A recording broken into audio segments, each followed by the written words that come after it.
What's up everyone, Ben here again with another video for Fluent in Finance, the channel dedicated to all things personal finance. So today we're going to be talking about a special topic, how to increase your credit score dramatically, often by over 100 points in 45 days. I can already sense that some of you are a little bit skeptical that a claim like this can be true. But stick around, subscribe to the channel, and I'll teach you the secret sauce to financial success that they don't teach you in school. Alright, so let's dive into this.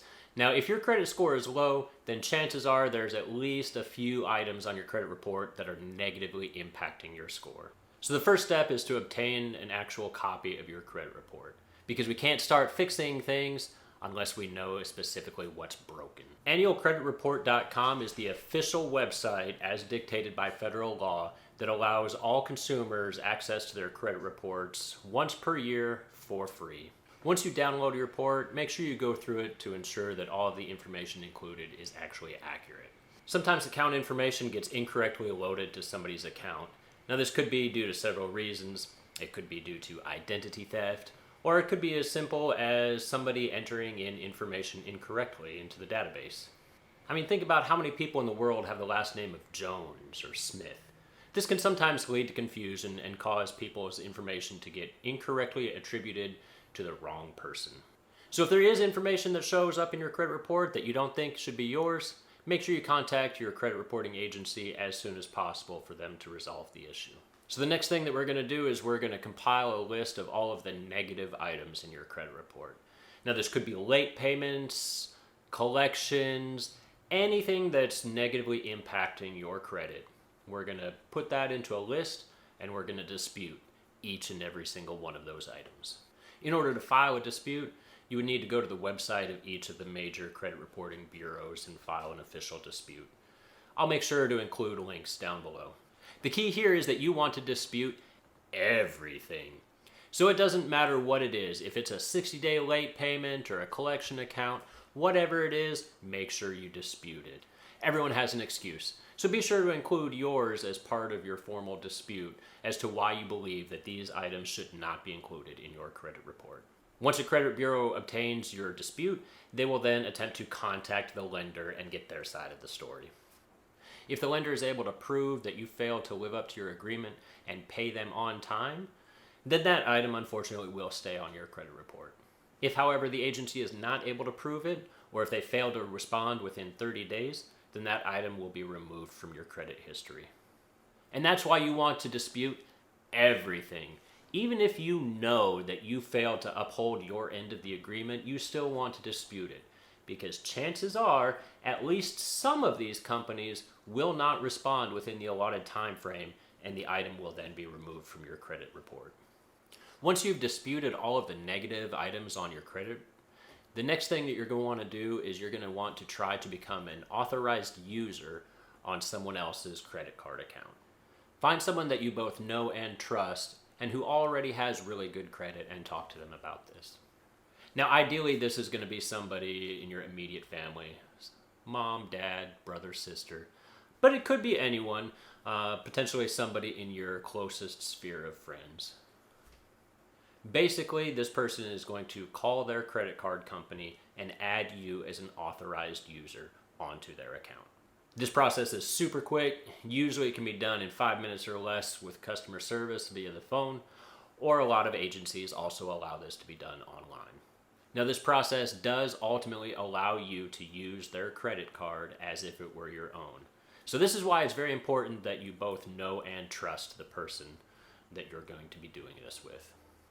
Once done, being an authorized user will add the entire credit history for that particular account into your credit profile. So let's take, for example, if mom and dad had a credit card for the last 10 years and they've never missed a payment, and they add you as an authorized user.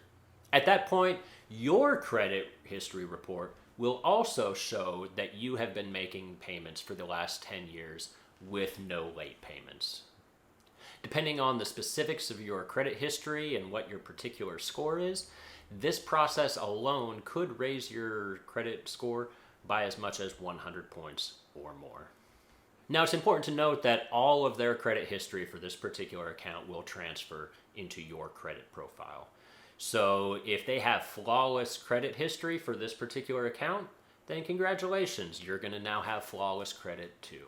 However, if they have any late payments or collections or anything like that associated with this particular account, all of those negative items will also transfer over. So you want to make sure that they have fantastic credit before beginning this process.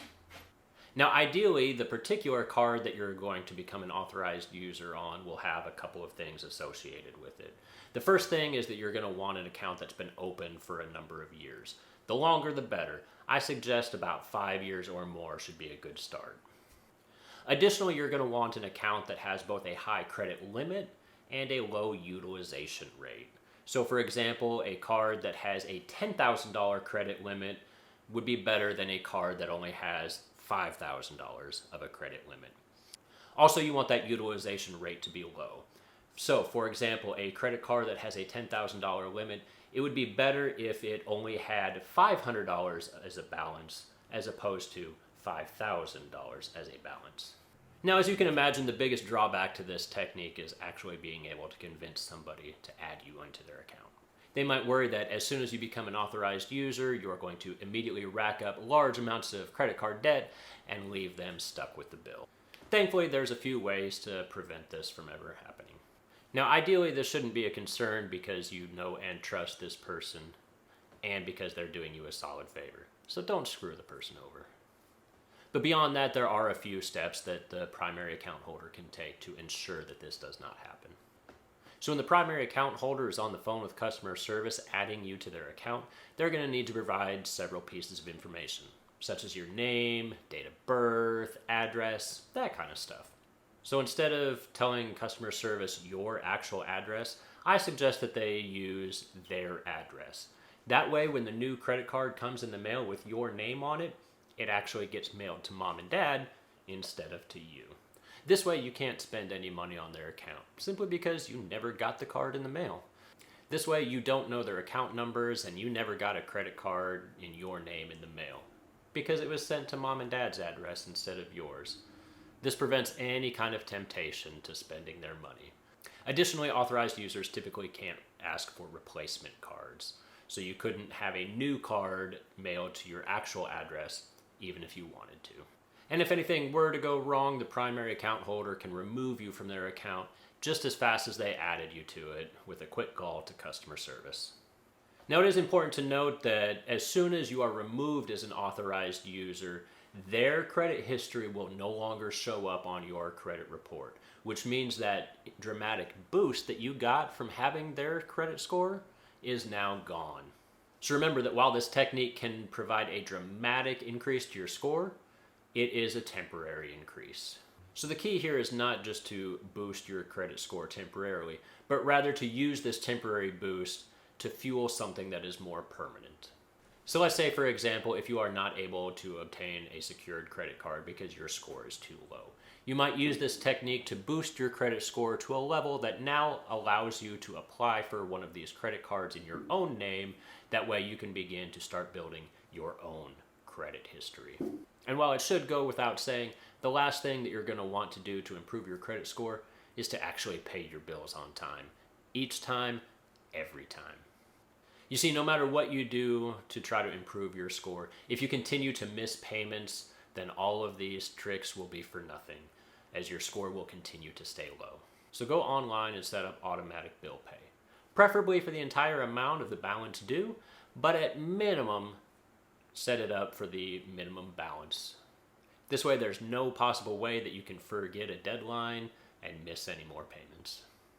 So if you do all of these things, then your score should increase rather dramatically within the first 30 to 60 days. And as long as you continue to make payments on time every time, your score will continue to improve even further after that. So that's it for this episode, ladies and gentlemen. If you found this information useful, be sure to subscribe and leave a comment down below. New videos every week.